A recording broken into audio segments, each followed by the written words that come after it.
Hi everyone. Today I am going to present multimedia and independent learning rationale for a set of materials that is designed for very young learners.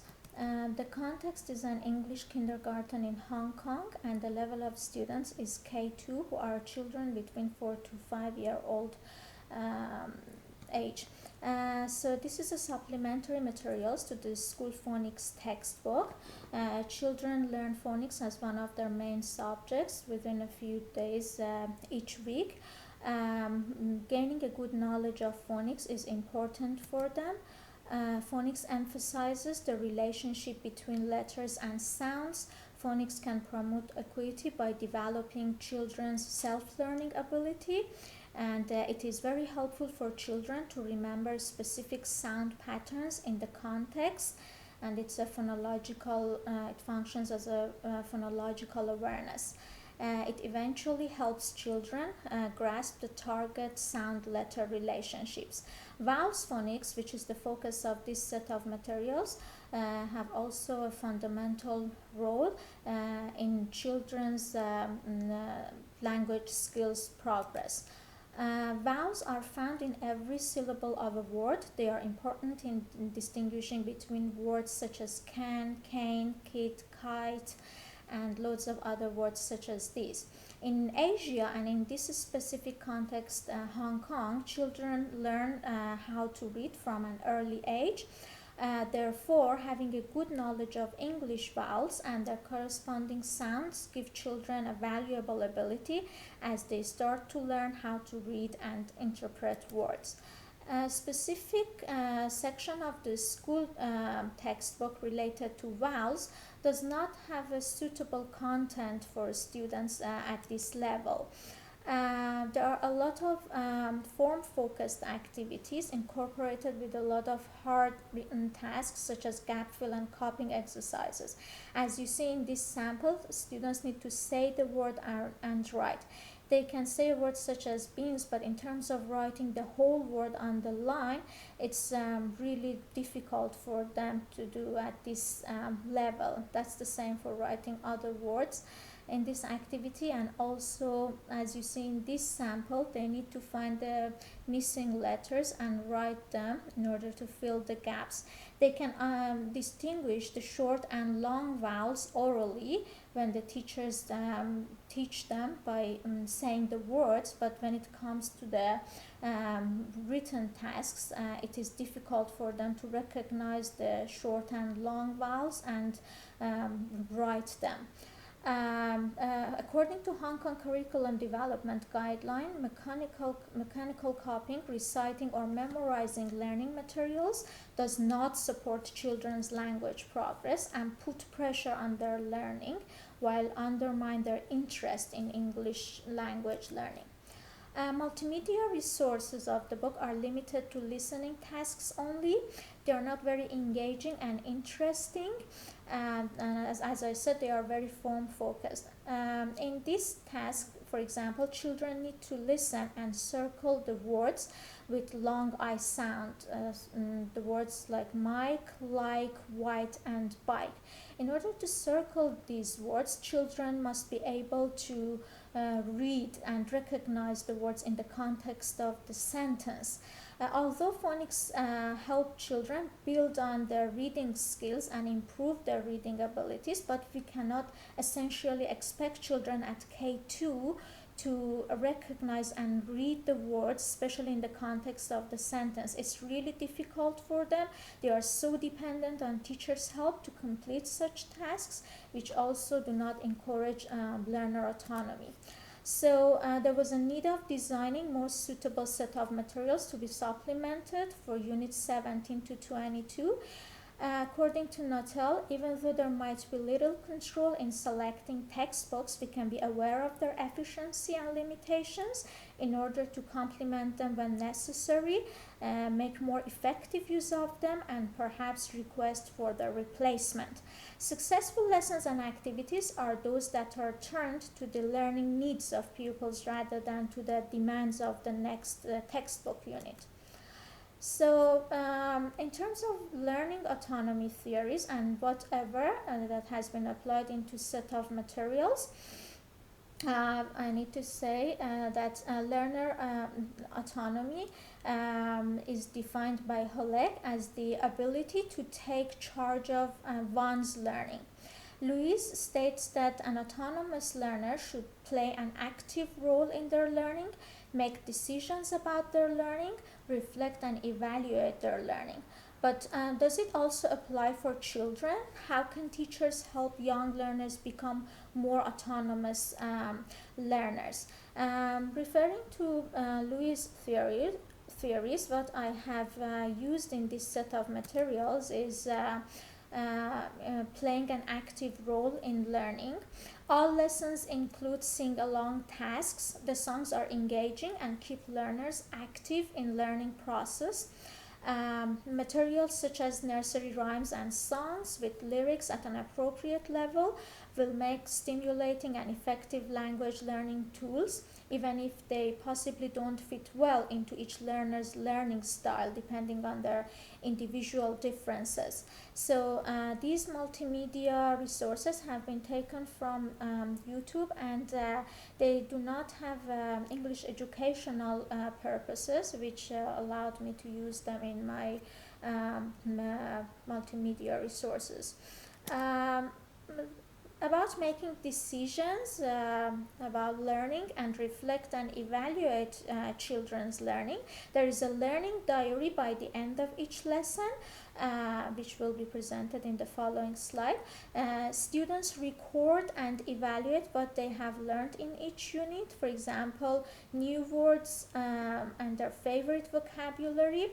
And this is self-evaluation. Self-evaluation helps learners to know more about language learning process and to become more autonomous. So yes, as I said, learners can understand more about the learning process.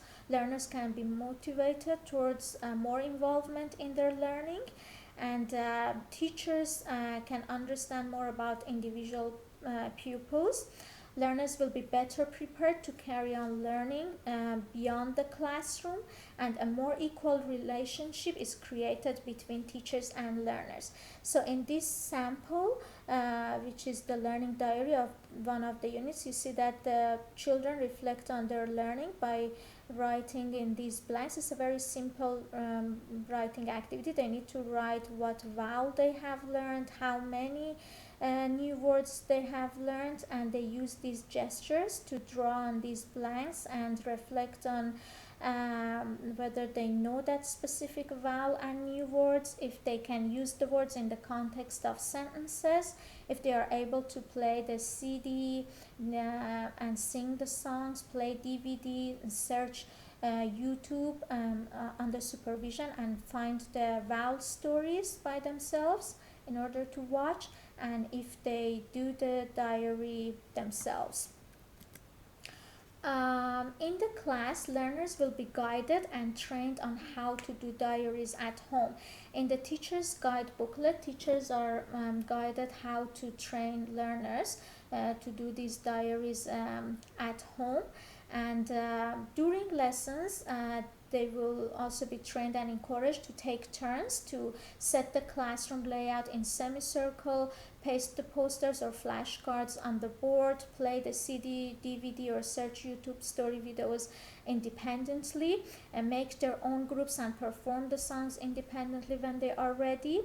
As a teacher, I have practiced some of these techniques before. They motivated both learners and the teacher, and it kept them so much engaged in learning process. Parents and caregivers are also encouraged by teachers to set some time and encourage learners to finish their diaries at home as dependently as they can, to practice playing the CD or DVD and performing the songs, search the songs and stories on YouTube under supervision, and watch at home, in the restaurant, or during their spare times. They will be done, these diaries and these tasks will be also done outside the classroom context. According to Benson, autonomy consists of acquiring and implementing of a set of skills and techniques which allow learning outside the classroom context. Children can also be rewarded for finishing each diary section successfully by both parents and teachers in order to be motivated. So when we get autonomous learners, they immediately become very motivated. They start to enjoy what they are doing.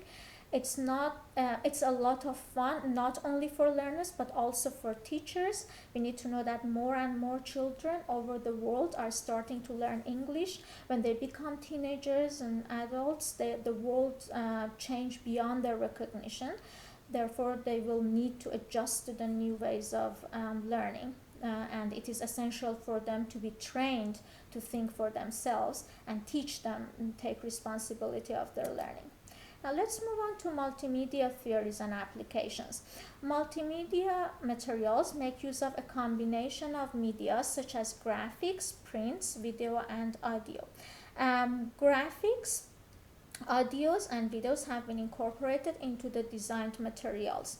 Materials such as graphics can be either presented on the PowerPoint or as hard copies, and we should also know that visual media is very important in learners' life experience.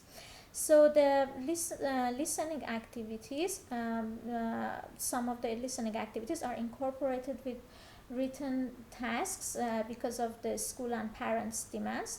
There is only one written task incorporated with these listening activities in each unit, and they are very simple. Children do not need to write the words, they just need to match, circle, and number.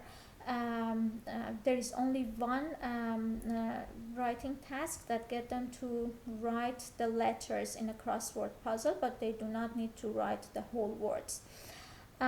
So they listen.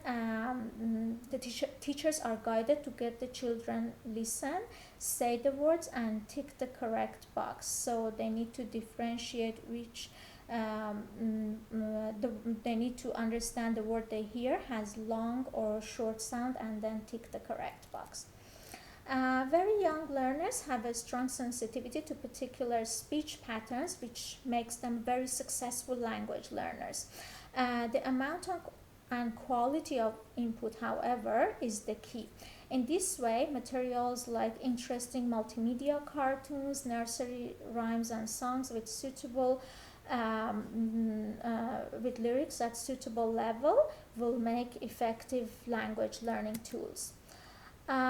Considering the progress in children's language abilities and needs, Hong Kong Curriculum Development Council recommends teachers to create an engaging, meaningful, and authentic learning environment in order to help children use simple English to communicate with others. Engaging listening and singing activities and stories are useful in building children's confidence. According to Harmer, listening materials provide learners with a great opportunity to hear sounds other than their teacher, enabling them to improve their speaking skills because of the spoken language they absorb, and it is also very helpful in their pronunciation progress.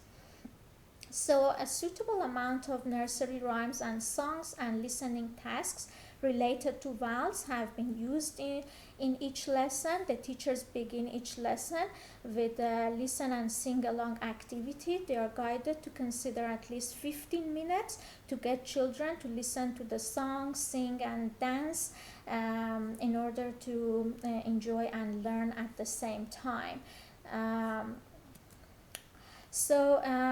In terms of using audiovisual materials such as videos, I need to say that video is one that our learners are familiar and comfortable with. There is an almost unlimited range of authentic video materials online. So part F of each unit, which is the last part of the lesson, is the revision time, and it gets children watch a vowel story. So after a whole lesson singing, dancing, and writing, it's time for them to relax and revise whatever they have learned in a story related to the vowels they learn in each unit. And it should be pointed that previous perception of films, video clips, and TV programs may have existed as form of entertainment and not source of study. However, less formal kinds of activities can and do contribute to learning. Johnson, for example, has convincingly demonstrated how diverse types of media, such as movies, can encourage learners develop skills relevant to present society. So we need to know that the more a teacher employs instructional technology in the classroom, the less teacher-centered and the more student-centered the classroom will become. Technology-enhanced classrooms have been found to promote discovery learning, learner autonomy, and learner-centeredness. These are the references to this presentation, and thank you for watching and listening.